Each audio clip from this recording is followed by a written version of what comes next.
Sejarah perkembangan ilmu kepemimpinan di Indonesia. Sejarah kepemimpinan di Indonesia dapat dicatat dengan memperhatikan beberapa fase perkembangan. Fase pertama pada masa kolonial Belanda pada tahun 1953 yang dapat disebut fase mandor atau fase klerek. Masa ini sebagai masa primadona administrasi, di mana administrasi memegang peran penting dalam kaitan ini penguasaan kolonial Belanda yang cenderung otoraktis. Penempatan para pemimpin leader hanya pada level mandor, klerek, kopral, atau sersan. Para pemimpin ini hanya sampai pada ras operasional. Pemimpin operasional ini hanya berperan sebagai middle administrator atau supervisor kerja, manajer atau top leader, karena top leader grup kolonial yang percaya oleh mereka bahwa mereka lahir untuk memimpin. Kemudian fase kedua pada tahun 1953 sampai tahun 1980. Fase ini dapat disebut dengan fase perkembangan administrasi dan manajemen. Pada era ini, ilmu administrasi sangat populer di Indonesia, yang ditandai dengan adanya akademik administrasi dan kesekretariatan. Dalam pemerintahan, memegang peran penting untuk mengembangkan pemimpin dalam bidang pemerintahan. Masa ini ditandai pula dengan munculnya manajemen di Indonesia, mulai dari manajemen klasik, manajemen berdasarkan sasaran, manajemen kinerja tinggi, manajemen strategi, dan manajemen total kualitas. Pada tataran ini, para pemimpin Indonesia telah mahir menggunakan ilmu manajemen, di mana mereka berperan penting besar sebagai para pengusaha wirausahawan walaupun dalam jumlah yang terbatas.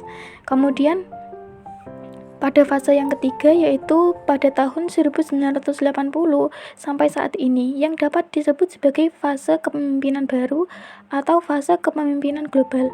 Fase ini dimulai dengan adanya upaya pengembangan ilmu yang disebut manusia, manajemen sumber daya manusia, yang dibedakan menjadi manajemen personalia pada era sebelumnya. Pada sisi lain, secara umum terlihat bahwa bidang studi kepemimpinan mulai marak berkembang dalam masyarakat Indonesia yang tersebar dari bidang umum sampai bidang-bidang khusus seperti keagamaan dan pendidikan teologi, perusahaan swasta, pendidikan umum, dan sebagainya. Perkembangan selanjutnya terlihat pada adanya pendidikan serta pelatihan kepemimpinan, baik formal, non-formal, dan informal, yang marak dalam segala bidang kerja, dan kenyataan menunjukkan pada pemunculan begitu banyak pemimpin baru dalam segala bidang hidup, yang menandakan bahwa Indonesia sedang berada dalam era baru, era global, dengan persaingan-persaingan yang cukup ketat yang terjadi pada semua era di tengah percaturan masyarakat yang super kompleks.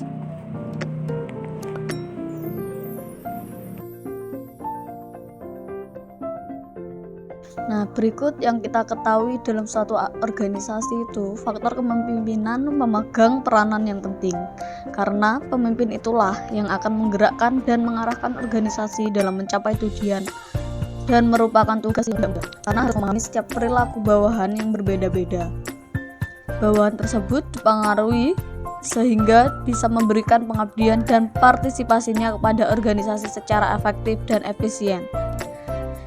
Dengan kata lain, sukses tidaknya sebuah usaha dalam mencapai tujuan organisasi ditentukan oleh kualitas dari seorang pemimpin.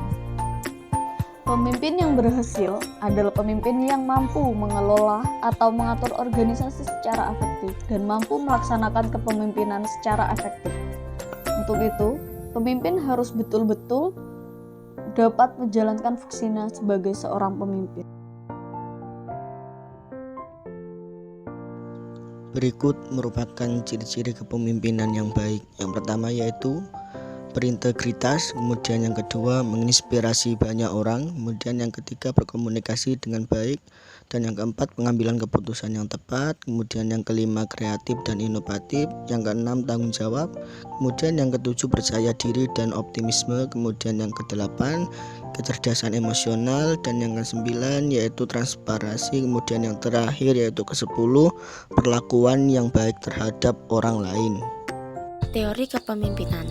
Teori kepemimpinan antara lain yang pertama, Great Man Theory yang muncul pada abad 19 yang digagas oleh Thomas Carlyle dan Frederick, di mana teori ini menjelaskan mengenai pemimpin hebat itu sejak lahir, bukan dibuat, dan pemimpin hebat akan muncul saat dibutuhkan. Yang kedua, teori sifat pada 1950-an, yaitu setiap pemimpin memiliki mental, fisik, dan kepribadian tertentu yang sangat berbeda dengan mereka yang bukan pemimpin. 3. Teori kepemimpinan situasional yang merupakan gaya kepemimpinan yang tepat itu tergantung pada faktor-faktor tertentu seperti kualitas dan situasi para pengikut kita atau anggota tim. 4. Teori gaya dan perilaku oleh Robert Black dan John Mouton pada tahun 1950 hingga 1970. Teori ini menjelaskan bahwa kesuksesan dan keberhasilan yang diraih oleh seorang pemimpin semuanya tergantung dengan perilaku, sikap, dan karakteristik yang dirinya miliki. 5. Teori Servan pada awal 1970-an, yaitu seorang pemimpin yang baik adalah pemimpin yang bertugas untuk melayani, menjaga, dan memelihara kesejahteraan fisik serta mental pengikut atau anggotanya.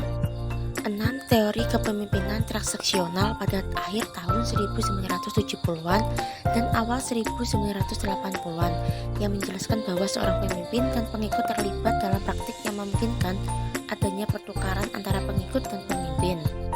7. Terdapat kepemimpinan transformasional pada tahun 1985 sampai 2010 yang berisi bahwa antara pemimpin dan pengikut saling mengangkat pencapaian mereka sampai kepada tingkat motivasi dan moralitas. 8. Teori genetis oleh T. Antonakis pada 2011 bahwa pemimpin itu tidak dibuat akan tapi lahir jadi pemimpin oleh bakat-bakat alami yang luar biasa sejak lahirnya. Dan yang terakhir yaitu kepemimpinan resilient oleh Darte Bach di tahun 2015 yang menjelaskan bahwa kepemimpinan yang memiliki kemampuan berpikir strategis dan melihat keberhasilan maupun kegagalan baik dalam kegiatan profesional maupun pribadi sebagai pengalaman belajar yang positif.